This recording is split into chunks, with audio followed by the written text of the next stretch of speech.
नमस्कार विद्यार्थी मित्रांनो, पढ़ाई से दोस्ती या आपल्या यूट्यूब चॅनलवर सर्वांचं स्वागत आहे. इयत्ता 11वी इतिहासातील चौथ्या प्रकरणाला आपण आज सुरुवात करणार आहोत. या प्रकरणाचं नाव आहे वैदिक काळ. बरोबर?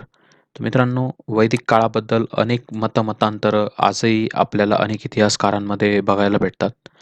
तर भारतातली जी वैदिक संस्कृती आहे, तर या वैदिक संस्कृतीचा काळ म्हणजेच हा वैदिक काळ, ज्यामध्ये 4 वेगवेगळ्या वेदांचा अभ्यास आपण करतो किंवा ते जे 4 वेद आहेत, ते या काळामध्ये लिहिले गेले असं म्हटलं जातं. बरोबर? तर हा काळ नेमका कधीचा होता? काय होता? या वैदिक काळात राहणारे लोक नेमके होते कोण? ते कुठून आले होते? तर याबद्दल खूप साऱ्या वेगवेगळ्या थिअरीज, वेगवेगळे इतिहासकार, वेगवेगळे पुरातत्वज्ञ देत असतात. तर त्या वेगवेगळ्या त्यांच्या अभ्यासावरती, त्यांच्या वेगवेगळ्या सिद्धांतावरती आधारित हा एक पाठ आहे, जो आपण बघणार आहोत. आणि या पाठामधनं आपण वेगवेगळ्या मुद्द्यांबद्दल चर्चा करणार आहोत. जसं की वैदिक संस्कृती, वैदिक वाङ्मय, त्या वैदिक वाङ्मयातला अ, त्याच्या संबंधी असणारं भाषाशास्त्र, पुरातत्व इत्यादी गोष्टी. त्यानंतर वैदिक वाङ्मय आणि समाजरचना. तर वैदिक काळातील समाजरचना कशी होती? त्या काळातील लोक कशा प्रकारचा जीवन व्यवहार आचरत होते? तर या गोष्टी आपण यातनं बघणार आहोत. त्यानंतरचा मुद्दा आपण चर्चा करणार आहोत तो म्हणजे वैदिक वाङ्मयातून उलगडणारी पूर्ववैदिक काळातील संस्कृती. बरोबर? तर या पूर्ववैदिक काळामध्ये कशा प्रकारची संस्कृती अस्तित्वात होती, हे वैदिक वाङ्मय यांच्या संदर्भातनं आपल्याला समजतं. तर ते आपण बघणार आहोत या ठिकाणी आणि उत्तर वैदिक काळ. तर याबद्दलही आपण माहिती घेणार आहोत. चला तर सुरुवात करूया आपल्या आजच्या व्हिडिओ सेशनला.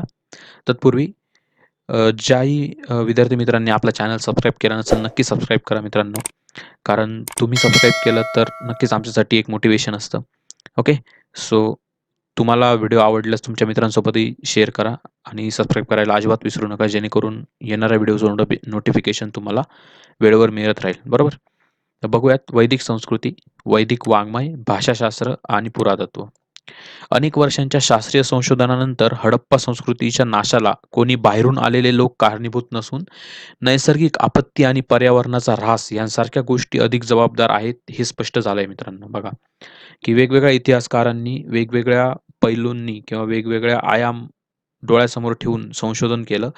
जे काही आपल्याला एव्हिडन्सेस सापडले हडप्पा संस्कृतीचे, जे काही पुरातत्वीय अवशेष सापडले, तर त्यांच्या अभ्यासावरनं वेगवेगळ्या शास्त्रज्ञांच्या किंवा वेगवेगळ्या इतिहासकारांच्या त्यांच्या एका अभ्यासावरनं हे दिसून येतं, की हे जे हडप्पा संस्कृतीचं जे पतन आहे किंवा त्याचा जो ऱ्हास आहे, तो कोणी बाहेरून आलेल्या लोकांच्या आक्रमणामुळं नाही, तर त्या ठिकाणी उद्भवलेला नैसर्गिक आपत्ती आणि पर्यावरणाचा ऱ्हास या 2 गोष्टींमुळं झालेला आहे. तर हे स्पष्ट झालेलं आहे आणि त्यामुळे आर्य कोण होते? ते भारताबाहेरून आले, की ते प्रथमपासून भारतातच होते. त्यांच्या संस्कृतीचे पुरातत्वीय अवशेष कोणत्या प्रदेशात सापडतात आणि ते कसे ओळखायचे? अशा अनेक प्रश्नांना अजूनही निश्चित उत्तरे आपल्याला भेटलेली नाहीये. बघा, हे आर्य म्हणजे कोण? की बरेच इतिहासकार म्हणजे काहींचं मत असं आहे, की आर्य लोक भारताबाहेरून भारतात आले आणि त्यांनी हडप्पा संस्कृतीचा नाश केला आणि त्यानंतर ते त्या ठिकाणी स्थायिक झाले. परंतु आत्ताच आपण बघितलं, की वेगवेगळ्या पुराव्यांनिशी इतिहासकारांनी हे सुद्धा सांगितलंय, की हडप्पा संस्कृतीचा नाश हा नैसर्गिक आपत्ती आणि पर्यावरणाचा ऱ्हास यांमुळे झाला आहे. बरोबर? तर त्यामुळे जे काही भारताच्या बाहेरनं लोक आले होते, त्यांना सो कॉल्ड आपण आर्य समजतो. तर ते नेमके भारताच्या बाहेरून आलेले नसून ते प्रथमपासूनच भारतात होते, की ते भारताबाहेरून आले होते. तर ह्या गोष्टींबद्दल सुद्धा आपल्याला मतमतांतरं आढळतात. त्यांच्या संस्कृतीचे पुरातत्वीय अवशेष कोणत्या प्रदेशात सापडतात, ते कसे ओळखायचे? तर ह्या गोष्टीसुद्धा थोड्याशा चॅलेंजिंग आहे या ठिकाणी. अशा अनेक प्रश्नांची निश्चित उत्तरे अजूनही इतिहासकारांना मिळालेली नाहीत. त्यांच्या संस्कृतीची माहिती त्यांनी रचलेल्या वैदिक वाङ्मयातून मिळते. बघा, आता हे जे हडप्पा संस्कृतीनंतरचे जे लोक होते, ज्यांना आपण सो कॉल्ड वैदिक लोक किंवा वैदिक कालखंड म्हणून संबोधतो.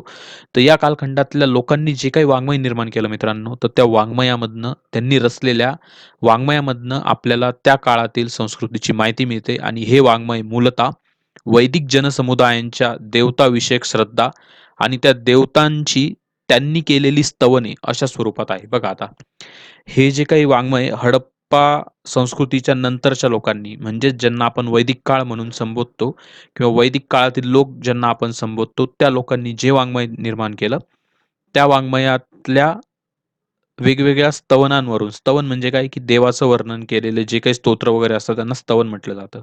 बरोबर? तर देवताविषयक श्रद्धा आणि त्या देवतांची जी स्तवने त्यांनी गायलेली आहे त्या वाङ्मयांमध्ये, तर त्यातनं आपल्याला त्या काळच्या संस्कृतीबद्दल किंवा त्या काळच्या लोकांबद्दल थोडीशी माहिती मिळते. बरोबर? वैदिक लोकांच्या भौतिक जीवनाबद्दल काही उल्लेख ओघाने या वाङ्मयात येतात. बघा, आता त्यांचं जे काही भौतिक जीवन होतं, भौतिक जीवन म्हणजे काय? त्यांची घरं कशी होती? ती इकॉनॉमी कशी होती त्या काळातली? शेतामध्ये कोणकोणती पिकं घ्यायची? बरोबर? त्यांचं जीवन किती वैभवशाली होतं? तर या सगळ्या भौतिक जीवनाबद्दलच्या ज्या काही गोष्टी आहे, त्या गोष्टी या वैदिक लोकांच्या ओघाने त्यांचा उल्लेख त्या वाङ्मयामध्ये येतो. तसेच त्यांच्या देव इंद्र याने शत्रूवर मिळवलेल्या विजयाचे संदर्भ देखील त्यामध्ये दिलेले आढळतात. बघा, हे वैदिक लोक जे होते ते इंद्रदेवाची पूजा करायचे आणि या इंद्रदेवाने शत्रूंवर मिळवलेल्या विजयाचे संदर्भ त्यांच्या वाङ्मयामध्ये आपल्याला आढळतात. तर वैदिक संस्कृतीच्या काळाबद्दल वेगवेगळी मते आपल्याला दिसून येतात. तथापि इसवी सनापूर्वी 1500 च्या सुमारास वैदिक लोकांनी ऋग्वेदाची रचना केलेली आपल्याला आढळते. बघा, इसवी सन पूर्व 1500च्या दरम्यान वैदिक लोकांनी ऋग्वेदाची रचना केलेली आपल्याला इतिहासाच्या पुराव्यांवरनं समजतं. याबाबत सर्वसाधारण एकमत आढळते. तरीसुद्धा आपल्याला काही इतिहासकार किंवा काही नेते, काही एक तत्ववेत्ते असे होते, की त्यांनी थोडेसे वेगळे मत मांडले, जसे की आपले लोकमान्य टिळक. तर टिळकांनी जे काही ॲस्ट्रोलॉजी, ॲस्ट्रोफिजिक्स आपण म्हणतो, ग्रह-ताऱ्यांबद्दलची स्थिती, त्यांची माहिती किंवा त्यांच्या माहितीच्या आधारे जे काही एक कालगणना केली जाते, तर त्याच्या हिशोबाने टिळकांनी या ग्रह-ताऱ्यांची स्थिती, त्यांच्या गतीच्या आधारे हा काळ इसवी सन पूर्व 6000 वर्षे इतका प्राचीन असल्याचं गणित मांडलंय. बघा, म्हणजे टिळकांच्या मते काय होतं, की वैदिक काळ हा इसवी सन पूर्व 6000 वर्षे इतका जुना आहे. तर इतर इतिहासकारांच्या मते असं त्यांचं म्हणणं आहे, की वैदिक काळ हा इसवी सन पूर्व 1500च्या सुमारासचा काळ होता. बरोबर? तर असे मतमतांतर आपल्याला दिसून येतात. तसेच आर्यांचे मूळ स्थान हे उत्तर ध्रुवीय प्रदेशातले होते, असे टिळकांचं मत आहे. बघा, आता जे वेगवेगळे इतिहासकार आहेत त्यांचं मत असं आहे, की आर्य हे कोणी बाहेरून आलेले लोक नव्हते, तर ते इथलेच कोणीतरी स्थानिक लोक असावेत. परंतु टिळकांचं म्हणणं असं आहे, की ते उत्तर ध्रुवीय प्रदेशातनं आलेले लोक आहेत. म्हणजे आजचा जो सायबेरिया वगैरे आहे ना, रशियाचा पार्ट तिथनं. तर अशा प्रकारची मतमतांतर या वैदिक संस्कृतीतील लोकांबद्दल आपल्याला दिसून येतात मित्रांनो. वादविवादांच्या या वाटेवरचा प्रवास इसवी सनाच्या 16व्या शतकात सुरू झाला बघा. आता हे वैदिक कालखंड ते कधी आले, काय आले, आर्य कोण होते, अनार्य कोण? तर ह्या सगळ्या गोष्टी या वादविवादाच्या ज्या काही गोष्टी तर यांचा प्रवास सुरू झाला 16व्या शतकात. तोपर्यंत आर्य या संकल्पनेचा उगम झालेला नव्हता. 16व्या शतकात पाश्चात्य अभ्यासकांचे लक्ष संस्कृत आणि लॅटिन ग्रीक या भाषांमध्ये असलेल्या अनेक साम्यस्थळांकडे वेधले गेले. बघा, ज्यावेळेस आपल्याला माहिती आहे, की हे कॉन्स्टंटिनोपल जिंकून घेतलं 15व्या शतकात तुर्कांनी. त्यानंतर वेगवेगळ्या सागरी मार्गांचा शोध युरोपियन नाविकांनी लावला आणि त्यानंतर 16व्या शतकाच्या सुरुवातीपासून किंवा आपण म्हणू शकतो 15व्या शतकाच्या उत्तरार्धापासून वेगवेगळे युरोपीय लोक भारतामध्ये यायला सुरुवात झाली आणि ज्यावेळेस हे युरोपीय लोक भारतात आले, तर पाश्चात्य अभ्यासक त्यांच्यासोबत काही ते पण भारतात आले. तर त्यांचं लक्ष संस्कृत आणि लॅटिन ग्रीक या भाषांमध्ये असलेल्या साम्यस्थळांकडे वेधलं गेलं बघा. जसं की संस्कृतमध्ये शब्द आहे मातृ, पितृ, भातृ, बरोबर? तर यांचेच शब्द मातृचं मदर, पितृचं फादर, तर असे काही एक साम्यस्थळं त्यांना सापडलेत किंवा यापेक्षाही काही वेगळे असू शकतात. तर असे भाषांमधले साम्यस्थळं त्यांना सापडले. त्यातून इंडो युरोपीय भाषागट ही संकल्पना उदयाला आली आणि त्या भाषांची जननी म्हणता येईल अशी अशा एका भाषेचा शोध घ्यायला या अभ्यासकांनी सुरुवात केली. शब्दांचा उगम आणि अर्थ यांच्या विशेषत्वाने शोध घेणारी फिलॉलॉजी ही भाषाशास्त्राची एक शाखा विकसित होण्यास सुरुवात झाली. बघा मित्रांनो, 2 वेगवेगळ्या भाषासमूहांमधलं साम्यस्थळ शोधणं आणि त्या भाषेचा किंवा त्या भाषेतील शब्दांचा उगम कसा झाला, त्यांचा अर्थ काय, तर यांचा शोध घेणारी एक विद्याशाखा आहे. तिचं नाव आहे फिलॉलॉजी. ध्यानात ठेवा हा शब्द. याच सुमारास प्राचीन भारतीय वाङ्मय आणि साहित्य यांच्या अभ्यासाविषयी युरोपीय विद्वत वर्तुळात विशेष रुची निर्माण झाली. बघा, युरोपमधनं आलेले अभ्यासक त्यांना रुची कशात होती? तर भारतीय वाङ्मय आणि भारतीय साहित्य तर याच्याबद्दल त्यांना रुची होती. त्याची परिणती इसवी सन 1774 मध्ये विल्यम जोन्स यांनी एशियाटिक सोसायटी ऑफ बेंगॉल या संस्थेची स्थापना करण्यात झाली. तर हे जे पाश्चात्य लोक होते, त्यांना हे पूर्वी पूर्वीचे जे देश होते जसे की भारत आहे किंवा आजूबाजूचे जे देश आहे भारताच्या, त्यांच्या वाङ्मयाबद्दल ऋषी निर्माण झाली. तर याला ओरिएंटॅलिस्ट आयडिओलॉजी म्हटलं जातं. आपण इयत्ता 10वी मध्ये शिकलोय ओरिएंटॅलिस्ट आयडिओलॉजी काय? पौर्वात्य साहित्य असं म्हटलं जातं आणि या पौर्वात्य साहित्याबद्दल अभ्यास करण्यासाठी इसवी सन 1984 मध्ये विल्यम जोन्स या अधिकाऱ्याने एशियाटिक सोसायटी ऑफ बेंगॉल या संस्थेची स्थापना केली. या काळात प्राचीन भारतीय संस्कृत ग्रंथांचे संकलन, अनुवाद यांसारखी कामे सुरू झाली. बघा, इयत्ता 10वी मध्येच आपण या गोष्टी अभ्यासलेल्या आहेत, की वेगवेगळ्या जर्मन, ब्रिटिश किंवा फ्रेंच, इटालियन लोकांनी भारतातल्या वेगवेगळ्या वाङ्मयांचं भाषांतर हे त्यांच्या स्थानिक भाषांमध्ये केलं. बरोबर? आणि यामुळे काय झालं, की वैदिक वाङ्मय आणि पुरातत्वीय संस्कृतीच्या संशोधनाला चालना मिळाली. बघा, ज्यावेळेस ते ब्रिटिश लोक भारतात आले, त्यांचा जो काही अभ्यास चालू झाला, तर त्यांनी स्थानिकांची पण मदत घेतली या सर्व संशोधनामध्ये किंवा स्थानिकांशी जे काही आपले इथले स्थानिक विचारवंत होते, त्यांच्यासोबत अनेक वादविवाद त्यांचे झाले असतील आणि या सर्व वादविवादामुळे, या अभ्यासामुळे वैदिक वाङ्मय आणि पुरातत्वीय संस्कृतीच्या संशोधनाला सुद्धा भारतामध्ये चालना मिळाली. 2 क्षेत्रांमधील संशोधनाच्या आधारे वैदिक वाङ्मयाचे निर्माते पश्चिमेकडून आले आणि येताना अश्वविद्या, आर्याची चाके असलेले वेगवान रथ, तसेच रथावर आरूढ होऊन शस्त्रे चालवण्याची विद्या या गोष्टी बरोबर घेऊन आले, असं या लोकांचं मत बनलं. थोडक्यात त्यांची युद्धविद्या भारतातील तटबंदीयुक्त नगरांमधून राहणाऱ्या हडप्पा लोकांच्या युद्धविद्येपेक्षा अधिक प्रभावी होती. हडप्पा संस्कृतीचे लोक म्हणजे वैदिक वाङ्मयाचे शत्रू म्हणून त्यांचा उल्लेख दस्यू यांसारख्या कल्पना रुजत गेलेल्या आपल्याला या ठिकाणी दिसून येतात. बघा, ज्यावेळेस हे पाश्चात्य विचारवंत आलेत ना, तर त्यातले काही विचारवंत असे होते ना, की त्यांना पाश्चात्यांचा एक वरचष्मा भारतीय समाजावरती किंवा भारतीय इतिहासावर दाखवायचा होता. त्यांची संस्कृती कशी महान किंवा असा एक त्यांचा पूर्वाग्रह असणारी दृष्टी सुद्धा आपल्याला इतिहासात बघायला भेटते. बरोबर? त्यामुळे यांचं म्हणणं काय पडलं, की हे जे काही लोक आहे, वैदिक लोक किंवा आर्य लोक हे पश्चिमेकडनं भारतात आले. येताना ते काय घेऊन आले? अश्वविद्या म्हणजे घोडसवारी किंवा घोड्यांना एक त्यांचं संचालन करण्याची जी विद्या आहे त्यांना अश्वविद्या म्हटलं जातं. आऱ्याची चाके म्हणजे ज्या एक सॉलिड व्हील्स नसून त्यांना स्पोक असलेले चाकं, जसे रथाचे चाकं आपण बघतो ना, स्पोक असतात त्यांना. तर ते आऱ्याची चाके असलेले वेगवान रथ ते घेऊन आले. रथावर आरूढ होऊन शस्त्रे चालवण्याची विद्या पण त्यांनी आणली असं यांचं मत आहे. बरोबर? तर आता या गोष्टींचा उल्लेख आपल्या भारतीय संस्कृतीतील वेगवेगळ्या वाङ्मयात फार पूर्वीपासून आढळतो. आता हे त्यांना त्या काळी कदाचित माहीत नसावं. बरोबर?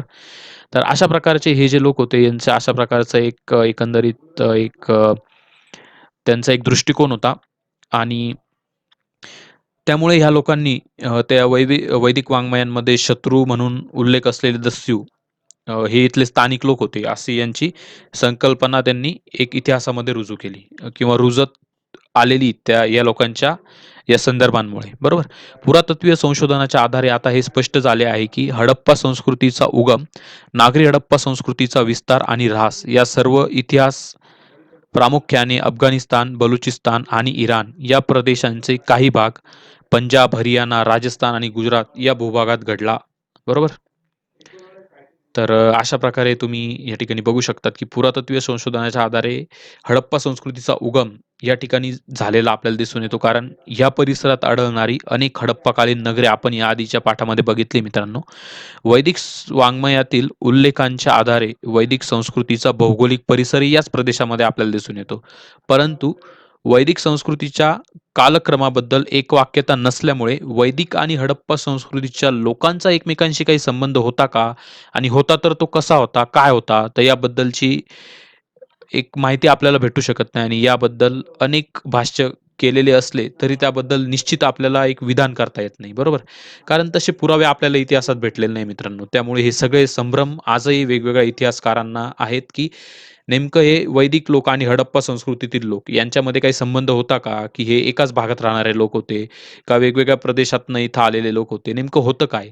तर याबद्दल आपल्याला काही एक स्पष्ट असं विधान करता येत नाही.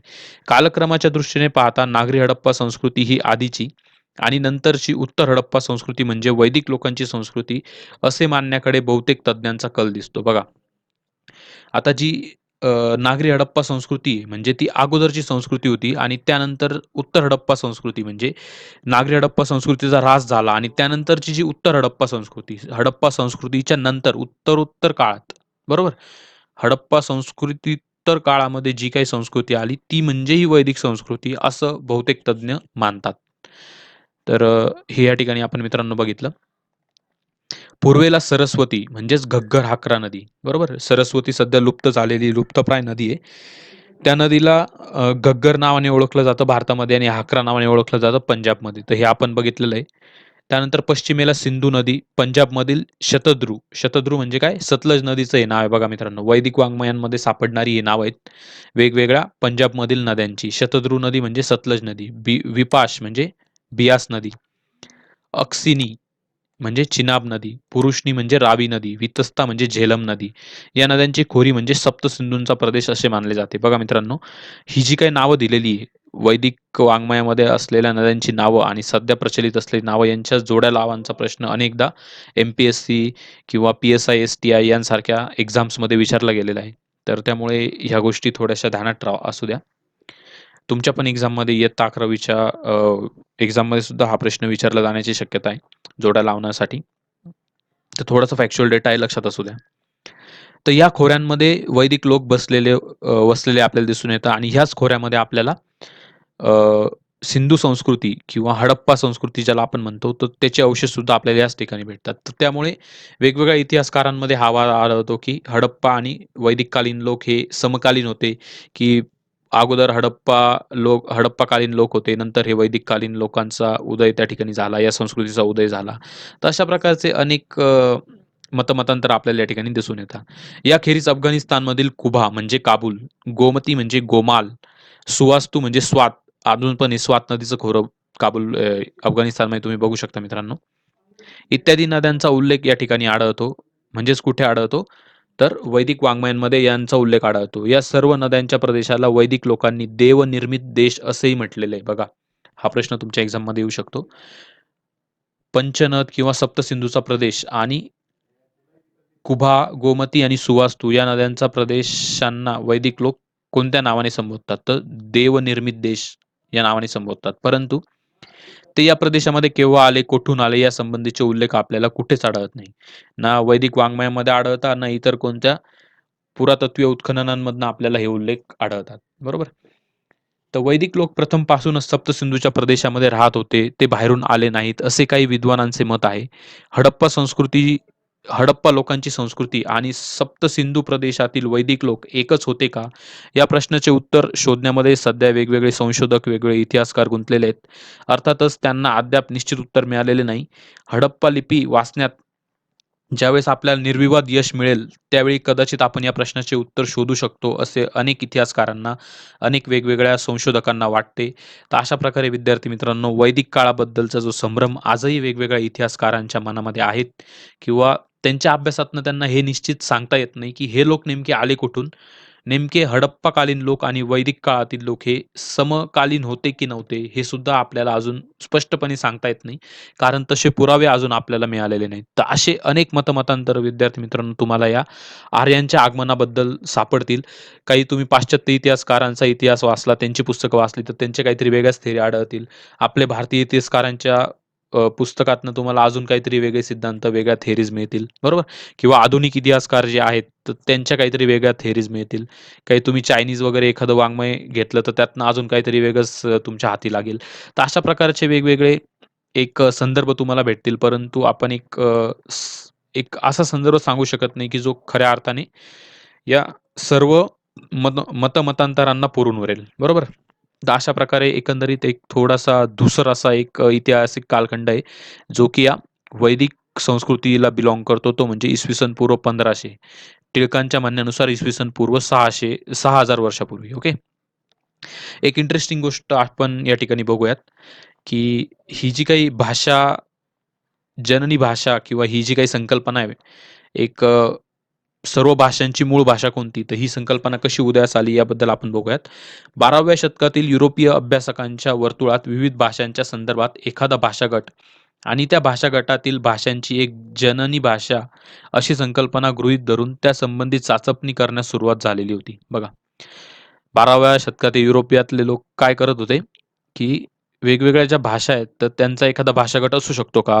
किंवा त्या वेगवेगळ्या भाषांची मिळून एक जननी भाषा असू शकते का?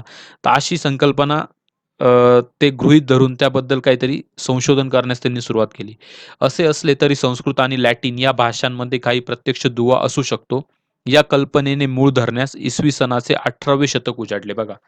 1200 ते 1800 म्हणजे जवळपास 600 वर्षांचा कालखंड गेला. त्यानंतर या अभ्यासकांच्या लक्षात आलं, की संस्कृत आणि लॅटिन किंवा ग्रीक भाषांमध्ये काही साधर्म्य आहेत. तर याचा पण आपण अभ्यास केला पाहिजे.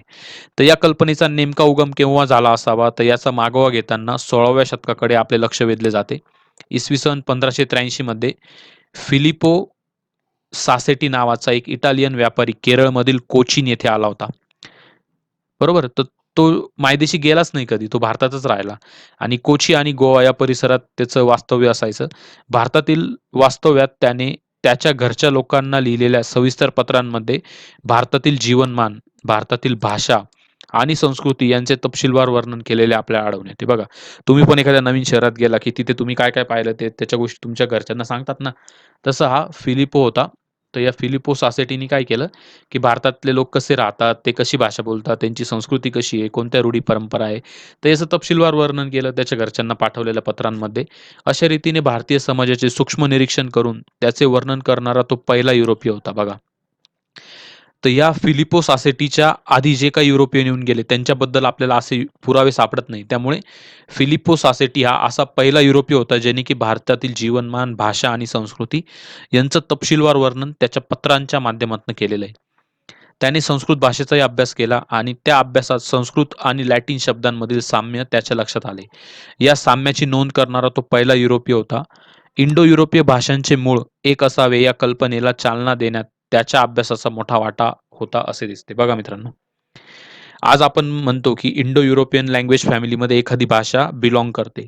तर आता ही इंडो युरोपीय भाषांचं एक फॅमिली किंवा ही एक संकल्पना कुठून उदयास आली? तर अशा वेगवेगळ्या भाषाशास्त्रज्ञ किंवा अशा वेगवेगळ्या अभ्यासकांच्या अभ्यासातनं या गोष्टीला पुष्टी मिळत गेली आणि आज आपण वेगवेगळ्या लिंग्विस्टिक स्टडीमध्ये या गोष्टींचा अभ्यास करतो.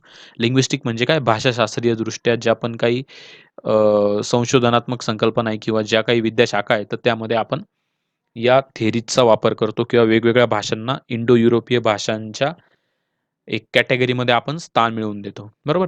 तर अशा प्रकारे मित्रांनो आपण या ठिकाणी थोडंसं भाषेच्या इतिहासाबद्दल आणि वैदिक काळाच्या इतिहासाबद्दल माहिती घेतली. आशा आहे तुम्हाला हा व्हिडिओ नक्की आवडला असेल. आवडल्यास तुमच्या मित्रांसोबतही शेअर करा. भेटूया आपल्या पुढच्या व्हिडिओ सेशनमध्ये. धन्यवाद.